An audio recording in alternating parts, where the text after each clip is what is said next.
He didn't want the party. He allowed it because a boss who refuses his own birthday looks finished. And Casimir Sartori had spent 40 years making sure no one ever mistook him for finished.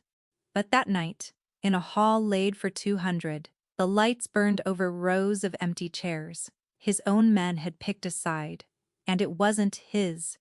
Then, at 9:11 p.m., the freight doors opened, and the woman who scrubbed the parking levels walked in, holding a supermarket cake, with his name misspelled in blue gel. What she did after she set it down didn't just rescue his empire.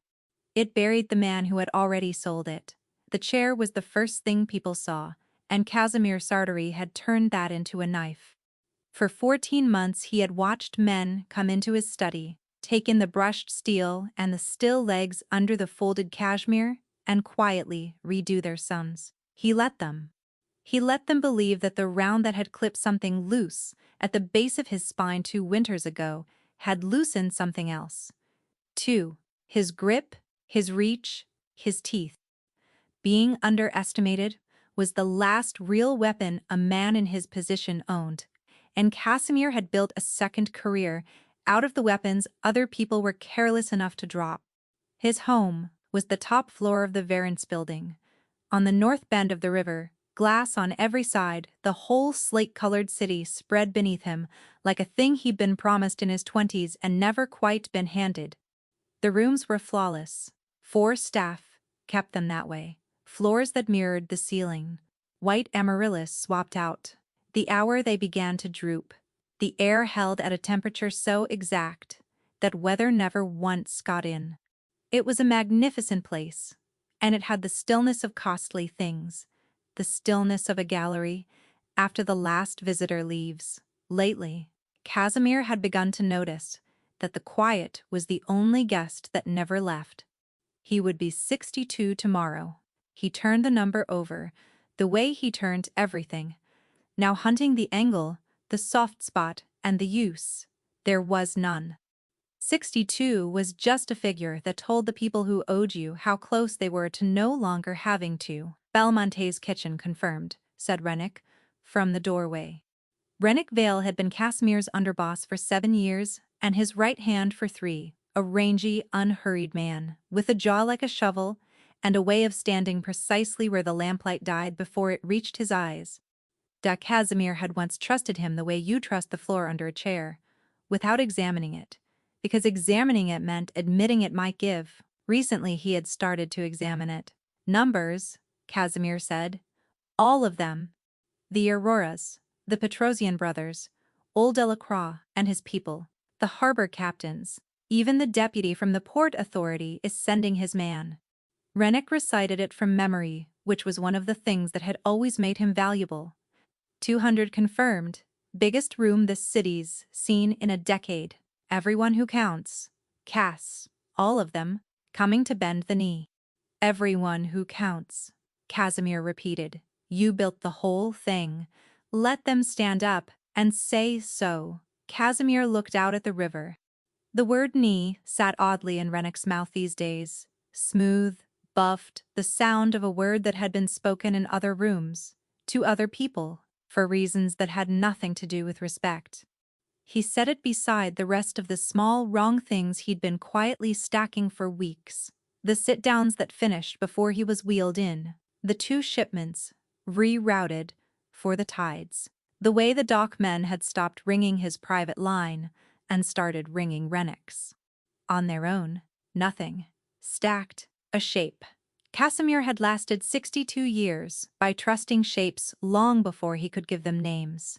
There were smaller things too, the kind a lesser man would never have logged. 3 weeks ago his accountant, a timid, meticulous creature named Foss, who had counted the syndicate's money for 2 decades and never once looked Casimir in the eye, had begun looking him in the eye. Just slightly, just enough. The look of a man who has been told, by someone, that the person he is afraid of will not be the person he is afraid of much longer, and who is practicing, in advance, not being afraid. Dr. Casimir had noticed it, the way you notice a hairline crack in a wine glass. Not because it does anything yet, but because you know exactly what it becomes. And there was the matter of his own men. For 30 years, the soldiers on his detail had greeted him with the particular alertness of people whose paycheck and continued breathing both depended on his good opinion. Lately, that alertness had gone soft at the edges. They still opened doors. They still said the words. But there was a half-second lag now, a fractional slowness, the tell of men who have quietly begun to wonder whether the good opinion they're working to keep is still the one that matters. A boss learns to read that lag, the way a sailor reads a change in the color of the water, long before the storm, and never wrong about it. He had said nothing to anyone. That was the discipline of it. You did not accuse a shape.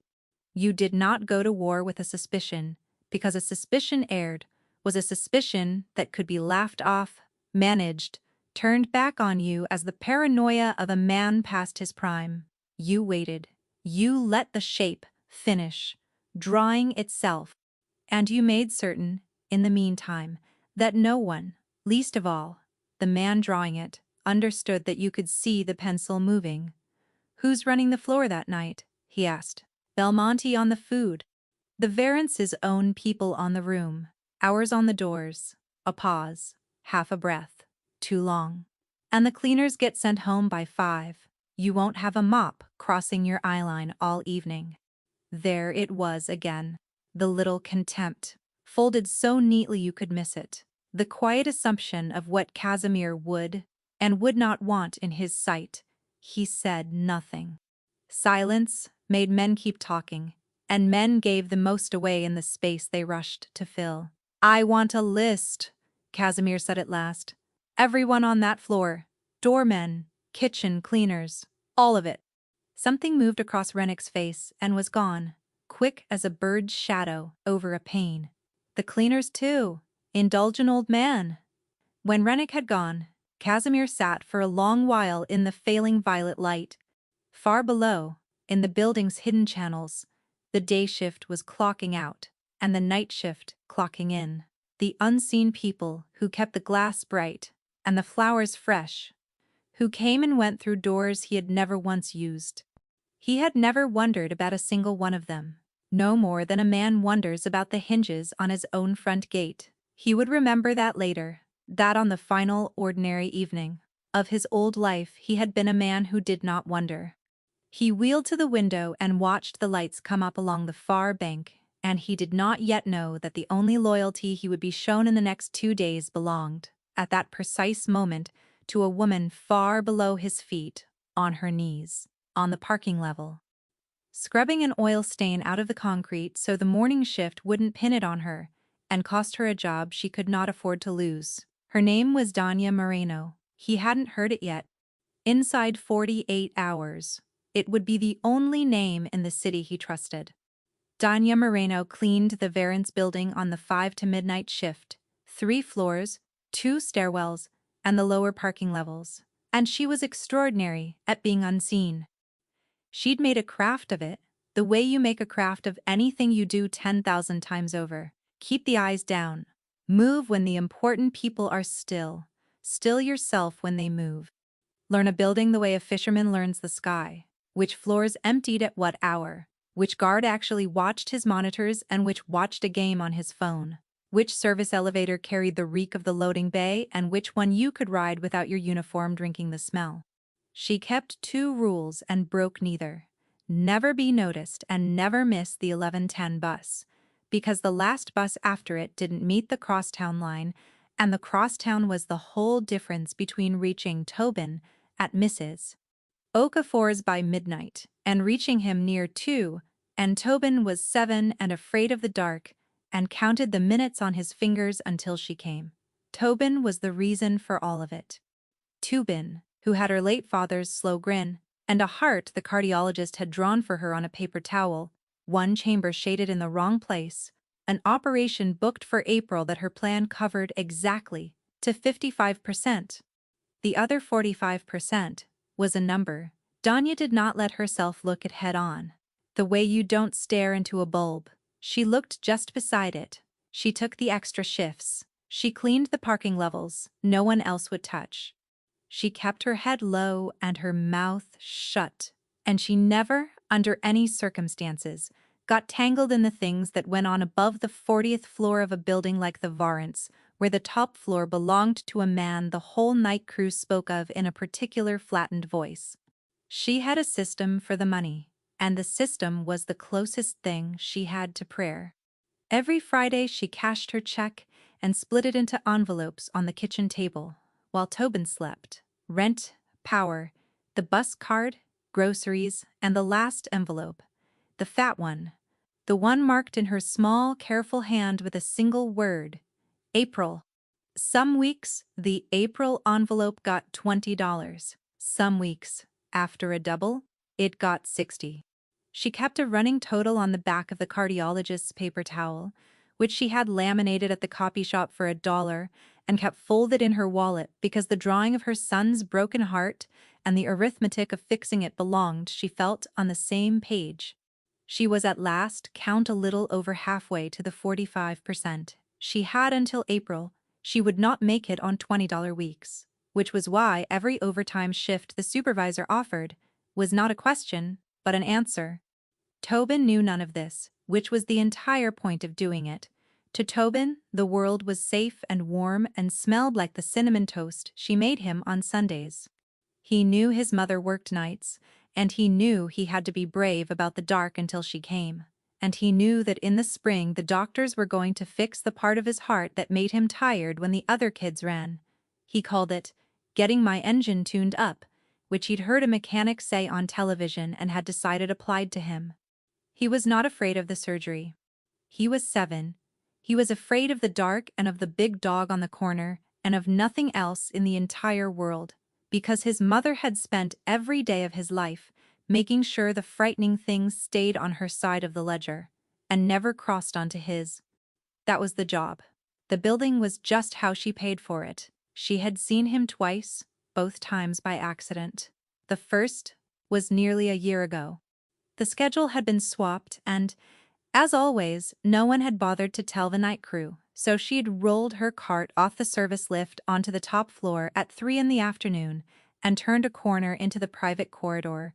And there he was, alone in his chair, parked in a long bar of sun on the pale floor, only sitting, watching the light lie across the stone. He hadn't heard her.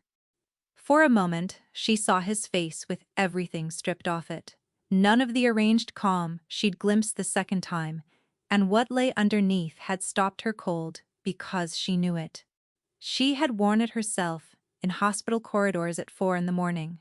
It was the face of a person quietly adding up a life that would no longer come out. Even, she'd backed the cart away without a sound. He never knew she'd been there. The second time was the reason she was down on the parking level tonight, scrubbing a stain that wasn't hers. A month ago, she'd been swapping the bins on 59 when she heard 2 men come into the stairwell. Not staff. The shoes were wrong, hard soles, and staff wore rubber. And because her cart was silent, and her rule was to freeze when the important people moved, she froze in the alcove behind the recycling and heard things she was never meant to hear. She hadn't followed most of it. She'd followed enough to know it was the sort of thing that got a woman with a 7-year-old and an April surgery buried for the crime of overhearing. She'd caught the word birthday. She'd caught the phrase by the time the party's over, it's done. And she'd caught, unmistakably, the low, even voice of the tall man with the shovel jaw, the one she'd seen in a newspaper photo standing at the shoulder of the man from the top floor. She had told no one. Who was there to tell? She was a woman who did not exist to the people upstairs. That was the entire architecture of her life, and it had kept her and Tobin housed and fed for 4 hard years. But she had not once managed to stop seeing that unguarded face in the sun. Moreno, the night supervisor's voice bounced flat down the concrete ramp. "You're on the hall setup tomorrow. 2nd floor, overtime, all afternoon and evening." "You want it." Danya sat back on her heels. Overtime was the surgery. Overtime was always. "Yes, I want it," she said. She didn't know, kneeling there with the brush in her cracked hands, that she had just signed on to be in the one room, on the one night, where the shape of everything would finally step into the light. She only knew that the man on the top floor turned 62 tomorrow, and that somewhere in this same building, two men had used that word, birthday, the way ordinary men used the word deadline. She finished the stain. She caught the 11:10. She held her son in the dark of their small, warm room, and counted his heartbeats under her palm, one chamber shaded wrong, and told herself again that none of it was her business. The hall on the Varence's second floor could seat 300, and by 7 o'clock, it was the most beautiful empty room in the city. Danya had helped make it beautiful. Since noon, she and 5 others had dressed 18 round tables in ivory and pewter, folded 300 napkins into standing crowns, and polished a thicket of glassware until the chandeliers hung twice in every stem. A run of white amaryllis and silver thistle marched the whole length of the head table. An ice lion, the Sartori crest, had already begun its slow surrender onto a chased silver tray. In the far corner, a piano trio warmed their fingers. Behind a bar stood a man in a white coat with his hands folded like a priest's, and behind the double doors, a kitchen breathed out saffron and scorched butter, and something with rosemary in it. It was, Danya thought, the most expensive thing she had ever been permitted to stand inside. At 7:30 the trio began to play. At 7:30 the doors were opened wide. At 7:30 the man from the top floor came in. She was against the back wall with her cart, half hidden by a pillar, doing the thing she did, being furniture, and so she watched him. The way you watch something you're not supposed to see. He came in slowly, working the wheels himself, refusing the offered arm of the young man at his side, dressed in a suit so dark it swallowed the light around it, his silver hair combed straight back, his face set into the costly and arranged nothing she remembered from the newspaper. He drew himself up near the head table, beneath the amaryllis, under his own crest, weeping quietly into its tray, and he waited. At 7:50 no one had come. At 8:10 no one had come. The trio played on. The man in the white coat kept his post. The saffron smell thickened, held, and then began, slowly, to go stale, the particular death a kitchen dies when the food is ready and waiting, and slowly failing under the warming lamps. Danya watched the boss check his watch once. At 8, a small exact movement of the wrist, and then never again. He simply sat beneath the flowers, inside the vast glittering silence, both hands resting on the arms of the chair, and became in real time a monument to a thing that was not going to happen. Danya understood it before he would let himself. She had spent her whole life inside rooms as the person who did not count, and she knew, with the certainty of long practice, exactly what an empty room meant. It meant a decision had already been made, somewhere else, by everyone, at the same hour. It meant the word had gone out along a wire she couldn't see. It meant the man under the flowers had already lost a thing he didn't yet know he'd lost, and the empty chairs were only the shape of it, dragged into the light, so that even he would finally have to look. At 8:25, the young man crouched by the chair and said something low, and the boss answered without turning his head, and the young man rose, crossed to the doors, and had a short, fast conversation with 2 men in dark suits posted there. Danya couldn't hear it. She didn't have to. She'd been reading rooms since before she could read words. The 2 men at the doors had the loose, unbothered posture of people who had stopped performing. One of them let himself smile. You do not smile like that in your own boss's house on the worst night of his life. Not unless you already know whose night is coming next, and that it isn't his. Then the young man came back and crouched again, and this time the boss did turn his head, and for a single second, 1 second, across 40 feet of empty floor, his eyes traveled over all of it. The dressed tables, the flowers, the dissolving lion, the doors where his own men stood, no longer pretending, and by pure accident of angle, his eyes passed over Danya. He saw her. It was the 3rd time. He didn't know it was the 3rd time. He saw a woman in a gray uniform behind a pillar with a cart, the least important object in a room, built to hold 200 important ones. And something in his face flickered. Not because of her. Because she was the only living thing in the room, looking back at him without doing any calculation. Everyone else in his life had run the numbers on him weeks ago. The cleaning woman was the only person present who had never been invited to. He looked away. The second closed over like water. At 8:45, the trio stopped, their paid hours spent, and began, uncertainly, to case their instruments. And the sound of that room without music was worse than any sound in it had been, and Danya felt something rise in her chest that she had no business feeling for a man like that. A dangerous man, a man whose trade had pressed the fear flat into the voices of the entire night crew. She felt it, anyway. She recognized the look he wore beneath the flowers. A life, quietly added up, and found short, and she carried that same weight in her own body. And she thought of the stairwell a month ago, and the word birthday, and the phrase, by the time the party's over, it's done. By the time the party's over, tonight. Whatever they had built, it was set for tonight, and the empty room wasn't the cruelty. The empty room was the cover. You didn't simply humiliate a man like Casimir Sartori and leave it there. You emptied the room first, so there would be no one to see what came after the last guest failed to arrive. Danya Moreno stood behind her pillar with her invisible cart and weighed the most dangerous choice of her life. She could still catch the 11:10. She could go home, hold her son, count his heartbeats, keep the job and the overtime and the surgery, and keep her head down, the way 4 years of survival had drilled into her, the way her father had taught her before the world got small. Or she could do the thing that the woman she used to be, before the fear, before the diagnosis, before her whole life narrowed to a single paper towel drawing of a heart, would have done without a second's thought. The service kitchen still held the plain sheet cakes the caterer kept back for staff. She'd seen them stacked that afternoon. No one would ever miss one. She waited for exactly as long as it took the last musician to snap his case shut. Then she turned the cart around and pushed it, quietly, invisibly, the way she did everything, toward the service doors and the kitchen beyond.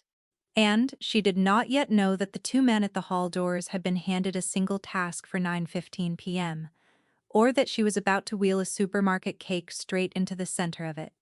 The service corridor behind the hall was a different country. Out front, chandeliers, orchids, the hush of money. Back here, the walls were painted the gray-green of every service passage in every building in the world. The floor was scuffed rubber, and a single fluorescent tube stuttered overhead like it couldn't commit to staying on. Danya knew this country. This was hers. She pushed the cart past the laundry chute, past the electrical closet with its yellow warning diamond, and let the familiar ugliness steady her hands, because her hands had begun to shake and she needed them not to. The staff cakes were where she'd seen them, on a steel rack, inside the walk-in's outer shelf. 4 plain rounds under plastic domes, meant to be cut up small for the kitchen crew. After a long night, she lifted one out. On impulse, before she could argue herself out of it, she took the tube of blue gel icing the pastry runner had left by the sink, and in her careful, deliberate hand, wrote across the white top, "Happy birthday, Mr. Sartori, Entabar." She misspelled it. She wouldn't notice until much later, and when she did she would want to sink through the floor.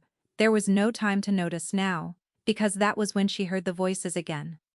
They came from the loading vestibule at the far end of the corridor, the tall man's low, even voice, the one from the stairwell, the one from the newspaper, and a second voice she didn't know. Younger, tighter, a voice with a tremor of nerves running under it. Danya set the cake down on her cart. Her 2 rules stood up in her and screamed at her. Never be noticed. Make the bus. She was very good at both. She had survived 4 years on both. She rolled the cart, silent on its good wheels, to the mouth of the vestibule, and she stilled, in the dark beside a column of stacked banquet chairs, and she listened. Doesn't matter that the room's empty. That's the point of the room being empty, the tall man was saying. Rennick. She had learned his name the way you learn the name of a thing that frightens you, from other people's careful mouths. Nobody's here. Nobody sees him go up. Nobody sees anything. And after? The younger voice said. After? The old man had a hard night. Nobody came to his party. He goes up to that big glass apartment, alone, feeling every one of his 62 years, and sometime before morning, a heart as old and tired as his simply stops. His own doctor'll say it. His own doctor already knows to say it. The scrape of a lighter. It's clean. It's sad. It's clean. The captains are sure. The Auroras, the port people. They didn't stay home tonight by accident, Rennick said. They stayed home because I'd told them the seat was already changing hands. You think 200 men no-show the biggest room of the decade out of shyness. They picked me. All that's left is making the picking official. And the picking gets official at 9:15, when I go up and help a heartbroken old man to bed. Danya's whole body had gone to ice. She stood in the dark beside the stacked chairs, and she understood, all at once and completely, the thing she had been half understanding for a month. It wasn't a robbery, it wasn't a threat. It was an execution, dressed as a heartbreak. And the empty room she'd spent all day making beautiful was the stage they built for it. Every folded napkin, every polished glass, the weeping lion, the flowers. She had helped dress the set for a man's murder and been paid overtime to do it. And they were going up at 9:15. She turned her wrist over. The cheap watch Tobin had picked for her birthday from a drugstore rack read 9:04, 11 minutes. Every rule she owned told her to walk. Roll the cart back, clock out, catch the 11:10, hold her son, and never say a word. Because a woman who says a word about a thing like this does not live to see April, does not live to sit in a hospital waiting room while a surgeon fixes a wrongly shaded chamber, does not live at all. The logic was brutal, and it was simple, and she had been living by brutal, simple logic her whole life. But she kept seeing the face in the sun. She kept seeing the man under the flowers, both hands on the arms of his chair, checking his watch once and then never again. She thought, he is somebody's. Too, he was somebody's. Once, somebody counted his heartbeats in the dark. She didn't know if it was true. It didn't matter whether it was true. It had become, in the space of 11 minutes, the only thing she could act on. There was no one to tell. The doors were his men. The only person in the entire building who did not yet know what was coming and who might still do something about it was the man himself, far up in a glass apartment alone, waiting for a knock he thought was coming at 9:15 to help him to bed. And the only person who could reach him first was a woman with a cart and a misspelled cake, who was invisible to every single person between here and the top of the building. Invisible. Danya almost laughed. For 4 years she had made herself into a ghost, so no one would look at her, a survival skill, a way to keep her head down, and her son fed, and her name off everyone's lips. She had never once, until this exact second, understood that the same thing that had kept her safe could also make her a weapon. That being unseen was not only a place to hide, it was a place to move from. Every guard, every camera, every man in a dark suit in this building was trained to watch for a threat, and a threat, in their minds, wore a suit and carried a gun and mattered. Not one of them had ever been trained to watch a woman with a cart.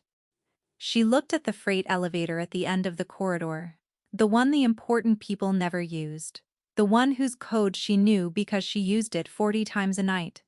It went straight to the top. It did not pass the hall. It did not pass the men at the doors. 9:06. She put the misspelled cake on the flat of the cart, because a cleaning woman pushing a cart through a building was invisible, but a cleaning woman running was a woman with something to hide, and she pushed the cart toward the freight elevator at exactly the unhurried pace of a person with nothing on her mind but finishing her shift. Her heart slamming so hard she was certain the stacked chairs could hear it, and she did not yet know whether she had 11 minutes or 9, or whether the man upstairs would open his door to a stranger, or whether she had just, with a supermarket cake and a lie to herself about heartbeats, signed her own son up to grow up alone. The freight elevator opened onto the top floor at 9:09, and the silence up there was total. Danya rolled the cart out into the private corridor. The same corridor, she realized, where she'd seen him in the sun a year ago, and the memory and the moment folded together so hard she nearly stopped breathing. The apartment door was at the end, pale wood, no name, a small brass keypad glowing beside it. She had no code for that door. She had never in 4 years had a reason to. She knocked. Nothing. The hush of costly things. She knocked again, harder, and then she did the only thing left, which was to lean close to the seam of the door and speak, low and fast and steady, in the voice she used to talk Tobin down from the dark. "Mr. Sartori. My name is Danya Moreno. I clean this building. I'm on the night crew. I know how this sounds. There are 2 men coming up here at 9:15, and they are not coming to help you to bed. I heard them. Downstairs. Just now. It's Rennick. It's Rennick and one other, and they've told everyone it's going to look like your heart just gave out. Natural. No marks, no questions. That's why the room was empty. They emptied it on purpose. Please. I know how this sounds. I have 6 minutes. Please open the door." For 3 full seconds, there was nothing at all, and in those 3 seconds, Danya lived an entire life in which she had gambled everything on a locked door and lost. And Tobin grew up counting heartbeats alone. Then, the deadbolt turned. The door drew back, and there he was. The man from the bar of sun, in his chair, in his shadow-dark suit, one hand still on the wheel, and the other resting near his lap. In a way she would understand only later, when she learned what he kept there. His face had none of the arranged nothing on it now. It was awake. His eyes went over her once, fast and total, the way a man reads a room he might have to fight in. The gray uniform, the cart, the cheap watch, the plain white cake with his name spelled wrong in shaking blue letters. "Say the second name," he said. His voice was very quiet. "You said Rennick and one other. If you heard them, you heard the other. Say it." She hadn't heard it. She'd heard a young, tight, nervous voice and no name for it. And she understood, in a flash of cold, that this was a test, that he was giving her exactly one chance to prove she was real, and not the opening move of the very thing she was warning him about. "I didn't hear a name," she said. "I heard him, younger than Rennick, scared. He asked if the captains were sure, and if the port people were sure. And Rennick said they didn't stay home tonight by accident, that he told them the seat was already changing hands." She swallowed. "I don't know the other man's name. I clean floors. I'm not going to pretend I know something I don't. Not now, not to you." Something in the man's face changed. Not softened, exactly, but settled. The way a scale settles when the weights finally balance. A liar would have given him a name. A plant would have come armed with one. Only a person telling the truth would stand at a killer's door, 6 minutes from her own possible death, and refuse to invent the one detail that would have made her more convincing. "The young one is taller," he said, almost to himself. "Rennick's nephew. Scared, you said." "Yes, he would be." He backed the chair up in a single clean motion and jerked his head. "Inside. Bring the cart. A woman with a cart is finishing her shift. A woman, standing empty-handed in my hallway, is a problem someone will ask about." She wheeled the cart in.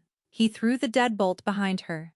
The apartment was exactly as vast and cold beautiful as she'd imagined, and somehow worse for being real.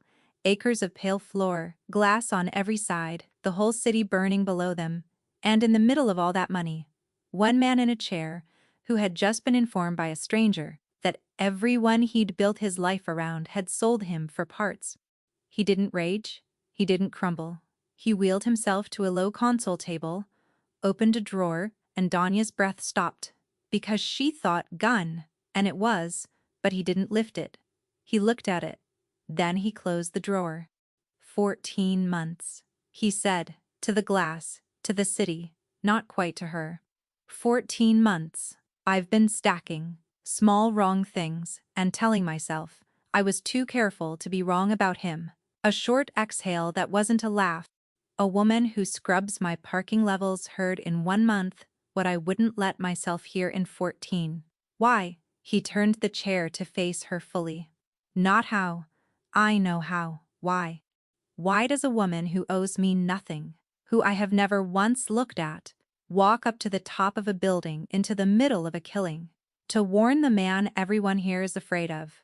You had a bus to catch. I'd have bet my life you'd catch it. Most would. Danya looked at this dangerous man in his beautiful cold room, 5 minutes now from whatever was coming through that door, and she found she had no clever answer, only the true one. Because a year ago, I saw you sitting in the sun on this floor when you didn't know anyone was watching, she said. And you had a face I recognized. My son has a heart that's built wrong. April, they're going to try and fix it.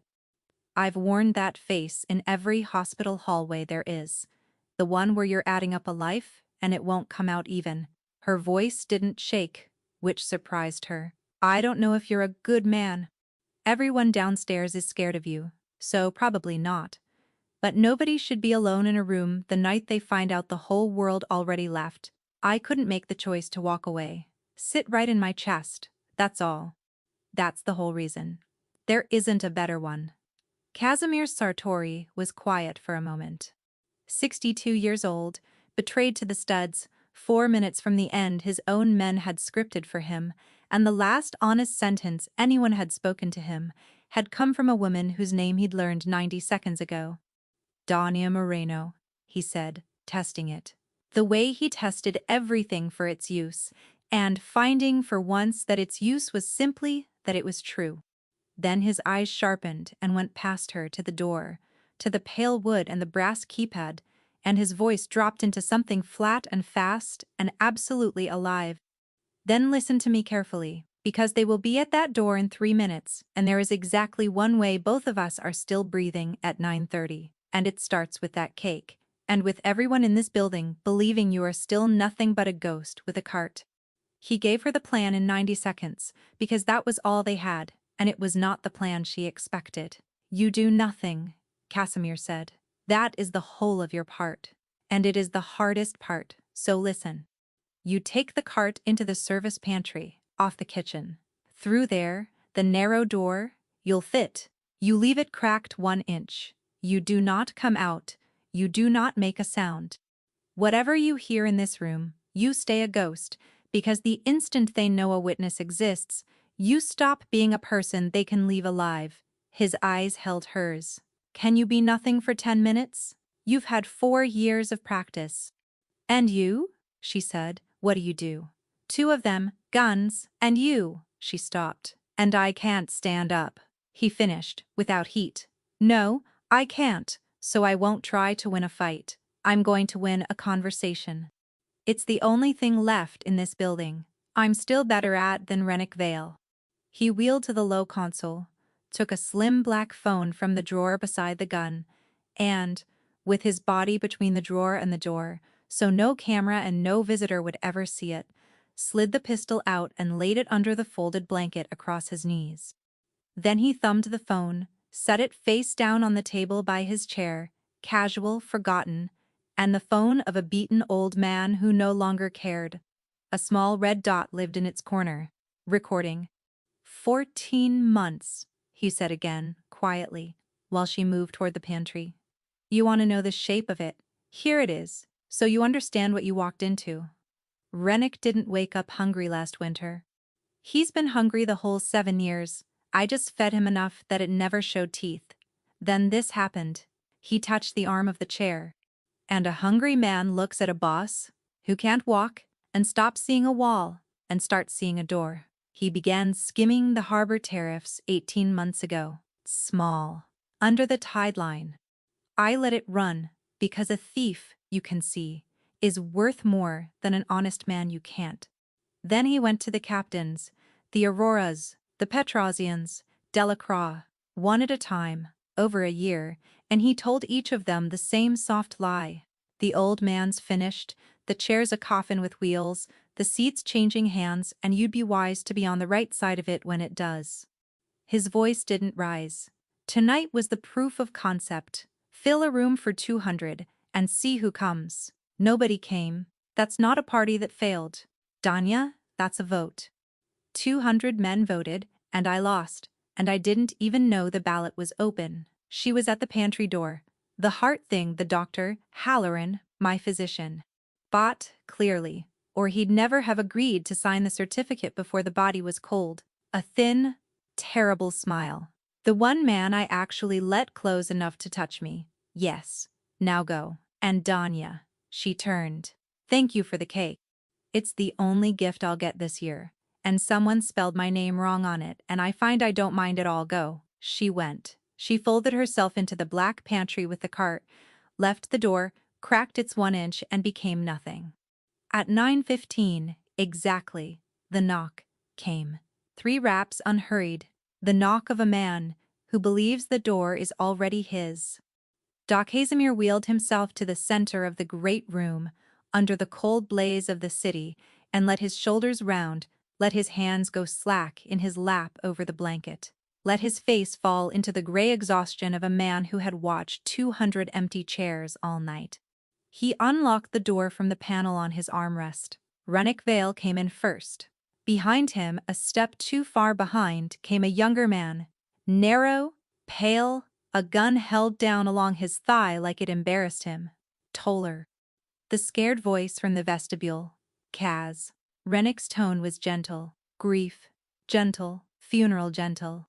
He crossed the pale floor and crouched by the chair the way the young man had crouched in the hall, the posture of comfort, and Danya, watching through her inch of dark, felt her skin crawl at how good he was at it. Rough night, I know. I kept thinking they'd come. I did. Did you?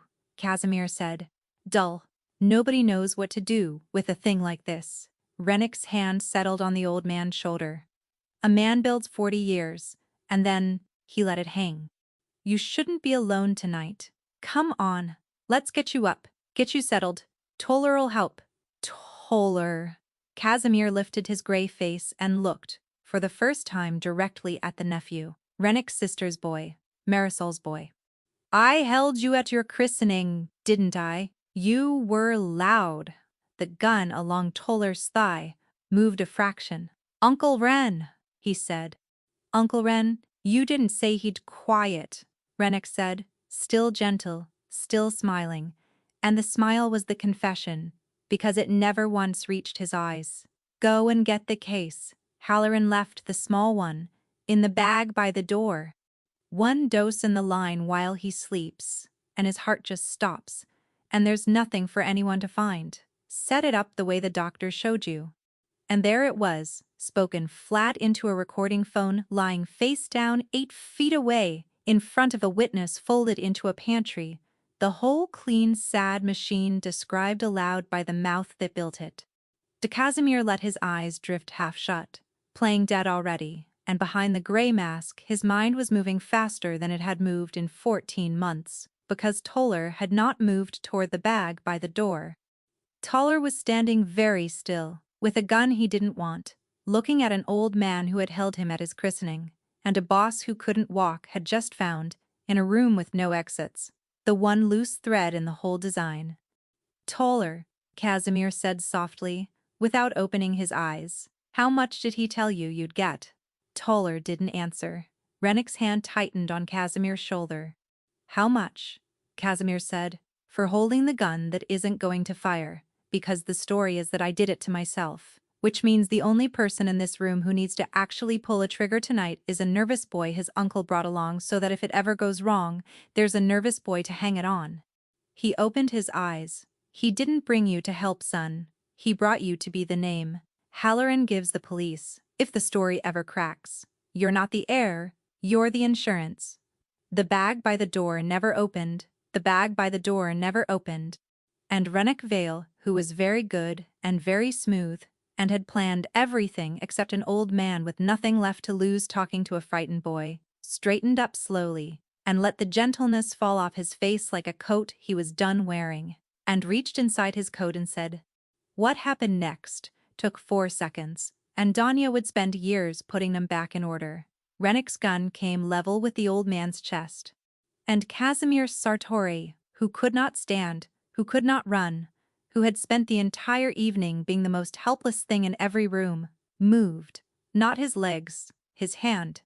It came off the blanket already holding the pistol he'd hidden there, and he did not fire it at Rennick, he fired it into the ceiling. The report was enormous in the glass room, plaster rained. And, in the half-second, every human animal spends flinching at a gunshot. Casimir was already talking, fast, and iron hard. The beaten old man gone entirely. Toller that shot carries down the shaft to the concierge desk, and the nightman calls it in, and there is a record, right now, of gunfire in this building at 9:16. Which is a problem for a story about a heart that just stopped. Your uncle just lost his clean night. There's no quiet death anymore. There's only a shooting, and shootings need a shooter. And I promise you, Marisol's boy, he has already decided it's going to be you. He never raised the gun toward anyone. He held it pointed at the floor, a man refusing the fight he couldn't win, winning a different one. Put it down, and you walk out of the only version of tonight where you don't spend your life in a cage. Rennick. Look at him. He's already gone, and Rennick had. In the chaos of the shot and the falling plaster and the ruin of his clean, quiet story, Rennick Vale had done the arithmetic of a man whose plan just died, and the answer it gave him was leave. Now before the record and the nephew and the noise all become witnesses in a room you can't control. Tainier snarling. "This changes nothing, old man. The captains are mine, the seat is mine. You've got no one. I've got a witness," Casimir said. "And I've got your voice on a phone 8 feet away spelling out exactly how you were going to stop my heart. And I've got your own sister's son deciding, right now, that he'd rather testify than hang." He tipped his head at the black phone with its red dot. "Run if you want, Rennick. You're not running from me. You're running from tape." Rennick's eyes went to the phone, to Toller, whose gun had drifted down to point at nothing, to the old man in the chair, who had never, this whole time, pointed a weapon at a single living person. For one held breath, Danya thought he would do it anyway, that he would decide the tape and the witness and the nephew were problems he could solve with 3 more seconds and a full magazine. That a man far enough gone would rather burn the whole house down than walk out of it with nothing. She saw the thought cross him. She saw his knuckle whiten on the trigger. She pressed herself flat against the pantry shelving and thought, with a strange, floating clarity, of the April envelope and of Tobin's face, and of how stupid a thing it would be to die inside a cupboard 8 feet from a man she'd met that night. But Rennick Vale was not far enough gone. That was the flaw in him, and Casimir had known it for 7 years and counted on it now. Rennick was a schemer, not a berserker, and a schemer's whole soul is the belief that there is always a smarter move than the loud one. Standing in a dead man's apartment with a recording running and a witness somewhere, and his own blood turning on him, the schemer's mind did what schemers' minds do.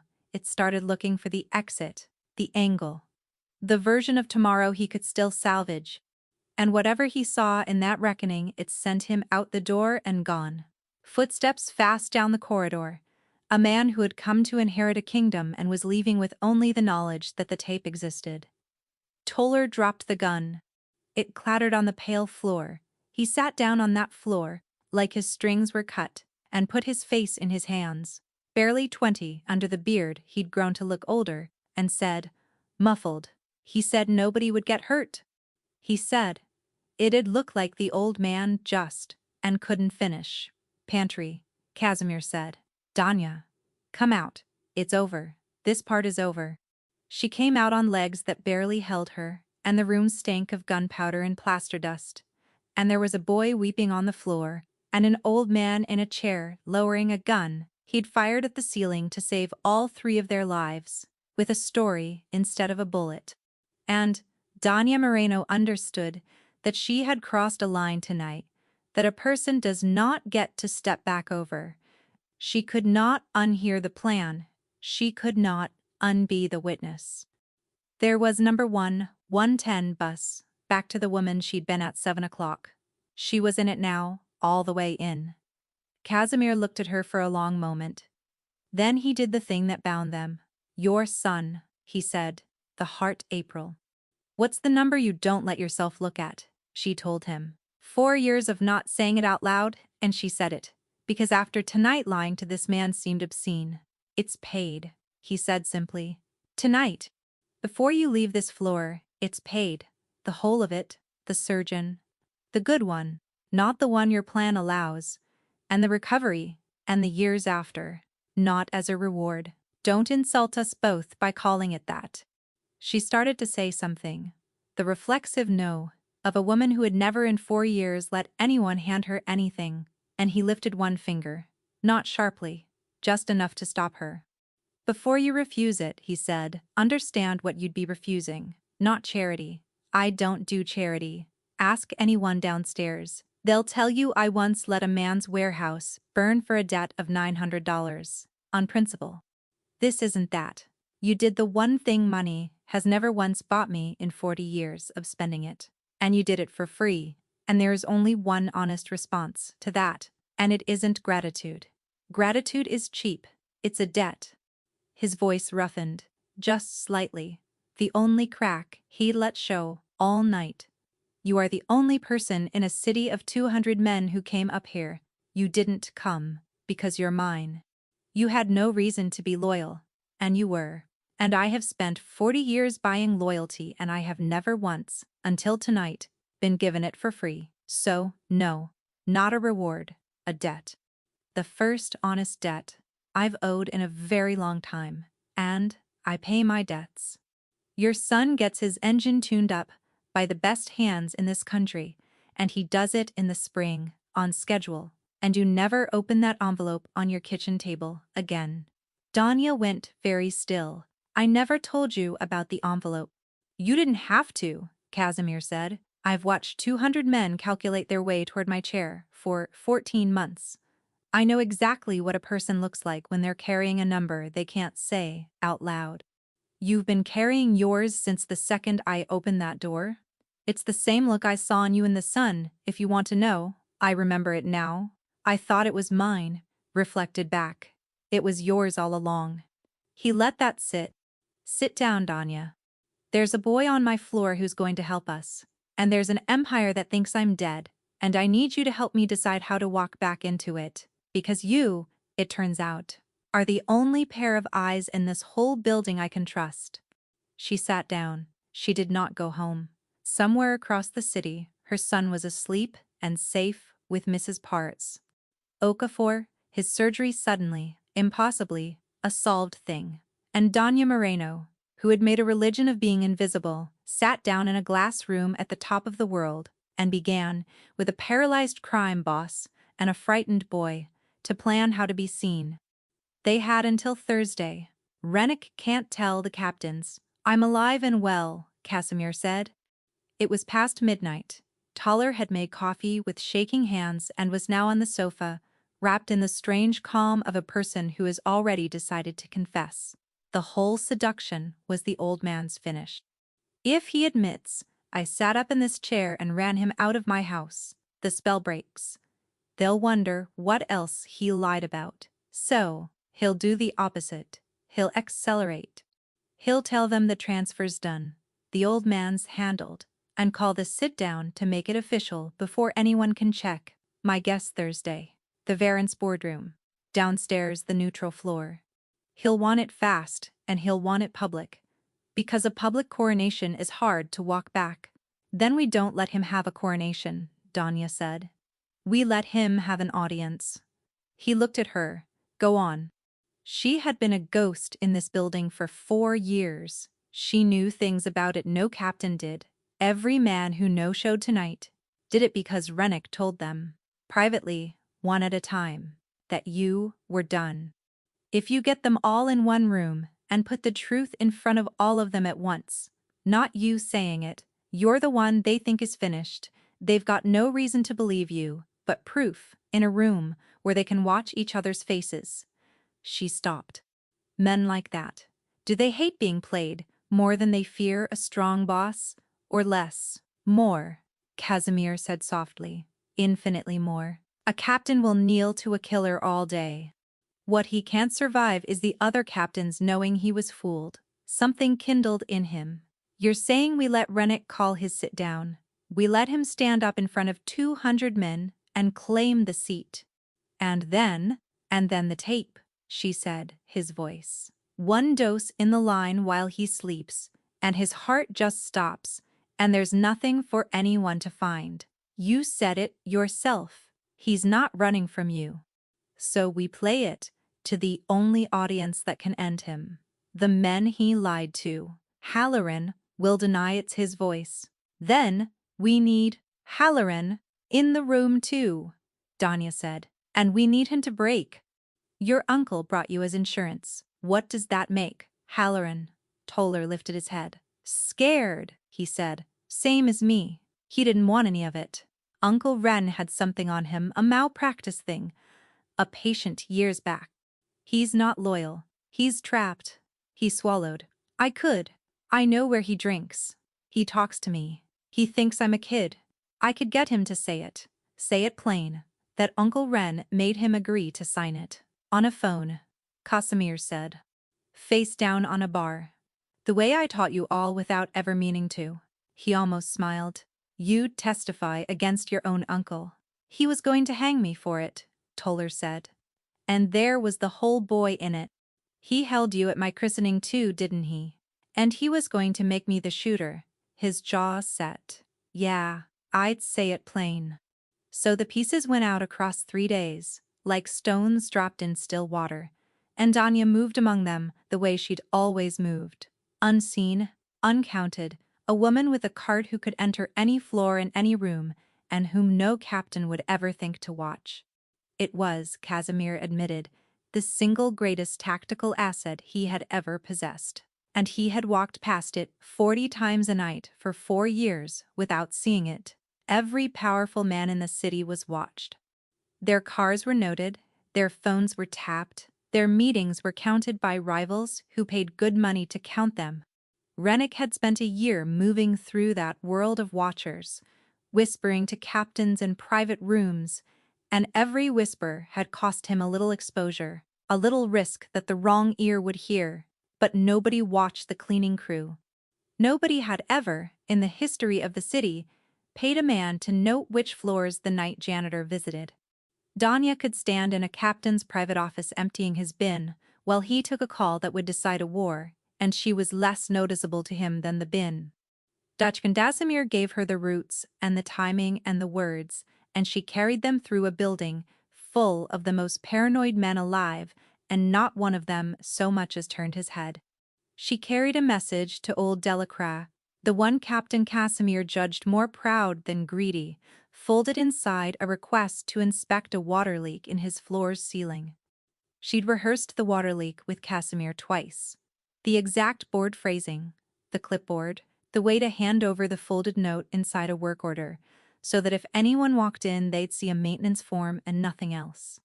Delacroix had read it, standing at his window with his back to her, said nothing, handed the work order back with a scrawled signature that meant only understood, and she had wheeled out again into her invisibility. It was, she thought, the most words she had ever exchanged with a man that powerful, and she had spoken none of them aloud. She learned that the Thursday sit-down was real, called by Rennick for 2 o'clock. She learned, on Wednesday night, the thing that nearly broke it all, that Rennick, no fool, had put a man on the top floor to watch the private elevator, because a nervous king wants to know if a dead man's apartment ever lights up. They found out because the watcher stopped Danya. First time in 4 years, a man in that building had truly looked at her, really looked at her, face at her cart, and asked her what she was doing up there at 11. at night. For one long second the whole plan balanced on the edge of a knife. "Blood on the carpet in the corner suite," she said, bored, exhausted. "A woman at the tail of a double shift. Nosebleed," the guy said. "I told them it's a night crew job. But do they listen? You want to come watch me scrub a rich man's rug? Be my guest." She held his stare with the flat patient dullness of the invisible. "Or you can let me finish so I make my bus." He waved her past. He never once imagined that the woman with the cart had that very night coached a paralyzed man's testimony and carried a folded note to a captain in the lining of her sleeve. That was the thing none of them ever understood. And the thing that was about to cost them everything. They had spent so long refusing to see her that they'd made her the most dangerous person in the building. By Thursday noon, it was set. Toller had Halloran on tape, playing and shaking. In a bar on the south side, Delacroix had quietly agreed to one thing only: to be in the room and to listen. The recording of Rennick's own voice sat on the black phone, and Casimir Sartori, who the entire syndicate believed was either dead or dying in a glass tower, sat in his chair in his shadow-dark suit while Dania knotted his tie, and said, "When I go down in that elevator, there's no coming back up as the man they think I am. Either I walk out the boss, or I don't walk out." "You don't walk anywhere," Dania said, straightening the knot. "You roll." Loudly, let them hear the wheels. For the first time since she'd met him, Casimir Sartori laughed, a real one, startled out of him. Then the elevator opened, and they went down together to a boardroom holding 200 men who thought the ballot was already counted, and neither of them yet knew whether the tape would be enough or whether they were rolling straight into a room they would not roll out of. The Varents boardroom held them all, the Auroras at the long table's head, the Petrosian brothers, Delacroix stone-faced along the wall, the harbor captains, the port deputy's man. 200 faces that had not come to a birthday and had come, every one of them, to a coronation. Rennick Vale stood at the head of the table where Casimir had stood for 40 years. He was in the middle of it when the doors opened. Mid-sentence, mid-anointing, and so with the old chair empty, the responsibility falls to those of us who kept this thing running well. And then the doors opened, and the responsibility rolled in on 2 loud wheels, alive, upright in his chair, silver-haired, immaculate, unhurried. And the sentence died in Rennick Vale's throat, like a light switched off. The room made a sound, 200 men inhaling at once. Daxtimir rolled to the foot of the long table, not the head. He left Rennick standing at the head, on purpose, let him keep the stolen chair a moment longer, and folded his hands and looked mildly down the length of polished wood at the man who'd tried to have him killed 39 hours before. "Don't stop, Rennick," he said pleasantly. "The responsibility falls to those of you who kept this running. Go on. I'm fascinated to hear which of you that is." Nobody breathed. Rennick's mouth worked. "Kaz. We heard you were unwell. I was betrayed," Casimir said, still mild, still pleasant, and let the word walk the length of the table. "There's a difference, though I grant you they can look alike from a distance, and Rennick has always been very good at arranging the distance." He turned his mild gaze on the room. "Every man here stayed home for my birthday, because you were each told, quietly, one at a time, that I was finished and the seat was changing hands. You were told a private lie. I'm not going to ask you to be ashamed. Shame's a private matter and this is business. I'm going to play you something instead. And then you can decide, together, in front of each other, whether you were led or whether you were played, because I know which one you can live with and which one you can't." He set the black phone on the table and pressed it, and Rennick Vale's own voice filled the silent boardroom. "Get the case Halloran left. 1 dose in the line while he sleeps, and his heart just stops, and there's nothing for anyone to find. Set it up the way the doctors showed you." The room did not erupt. It did something worse. It went cold. 200 men who had each privately believed they were backing the strong horse sat in a sudden shared understanding that they had been herded, that the vote they'd cast with their absence had been a vote in a rigged election, and that every other man at the table now knew they'd fallen for it. Gautier Seymour watched it move through them like weather. The eldest Aurora, at the head of the table, went slowly the color of ash and set down the glass he'd been holding, very carefully, as though a loud sound might now be dangerous. The Petrosian brothers looked at each other, one quick glance, brother to brother, the look of two men silently agreeing to have never held the opinion they'd both held an hour ago. The port deputy's man began, with great subtlety, to move his chair a few inches back from the table, the universal posture of someone establishing that whatever this was, he had only come to observe it. And along the whole length of the polished wood, one after another, the faces did the arithmetic Casimir had promised Danya they would do.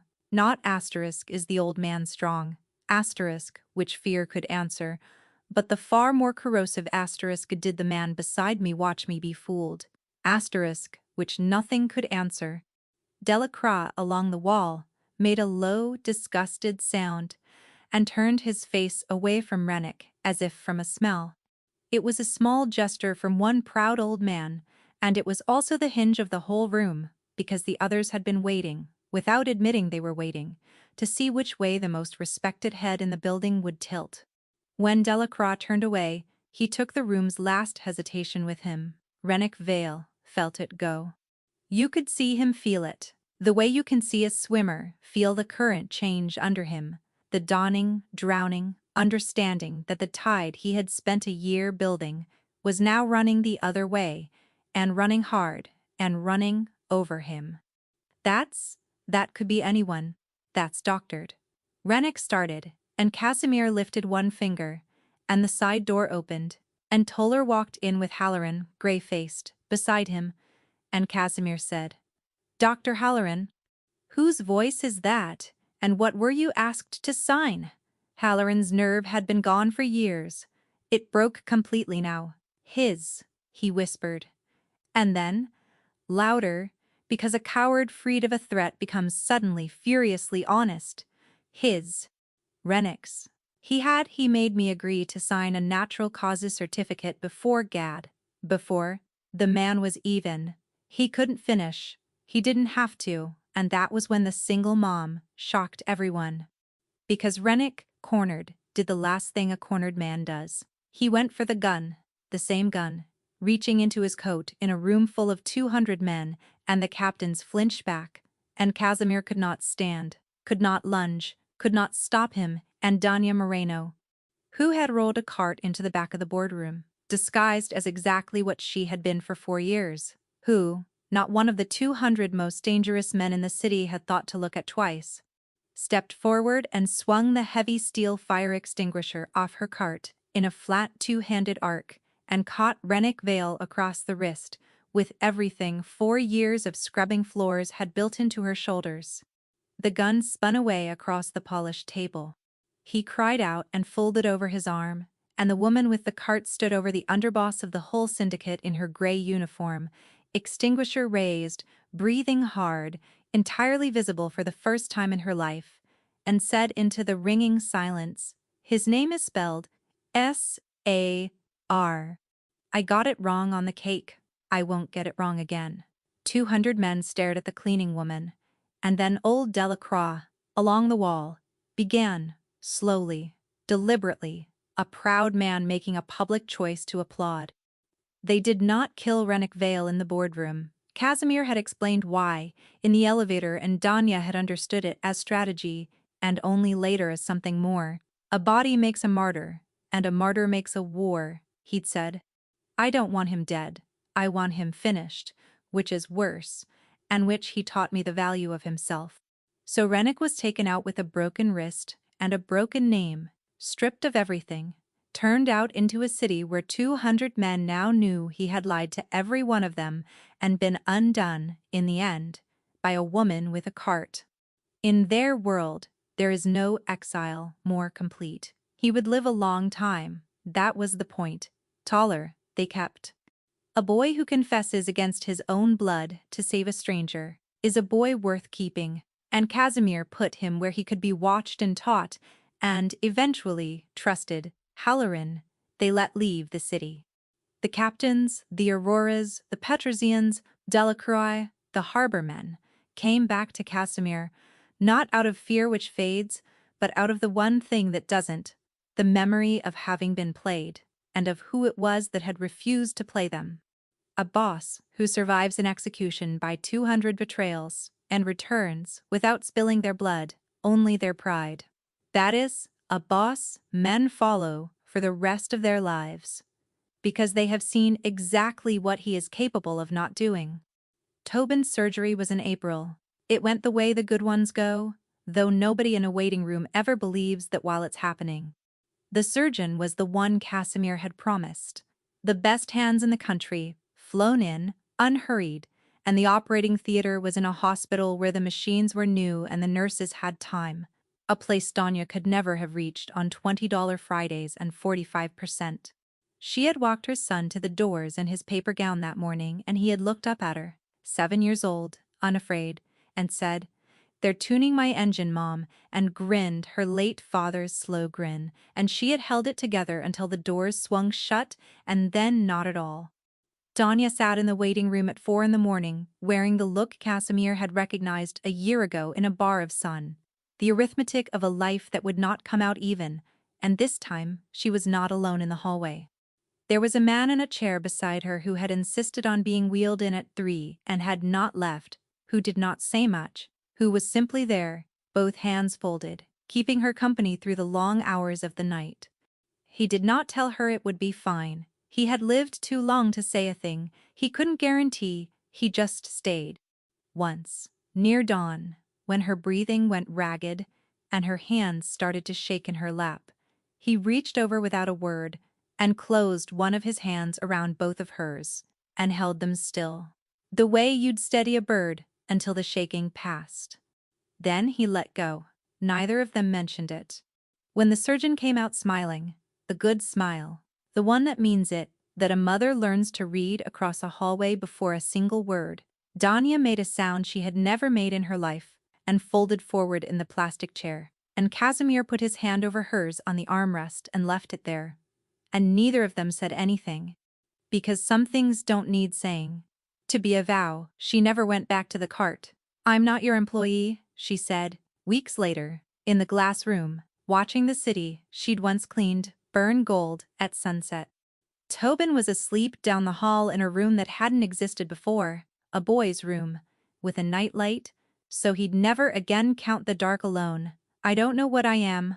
I keep waiting for you to hand me a title. Head of housekeeping. Consultant. Something with a badge. You're the reason I'm alive," Casimir said. "There isn't a badge for that." He wheeled closer. The arranged nothing was long gone from his face. What was under it? The thing she'd seen in the sun was still there, but it had stopped adding up to grief. "For 40 years, I bought every loyal thing around me, and the one time it mattered, the only person who didn't leave was a woman I'd never paid a cent and never once looked at.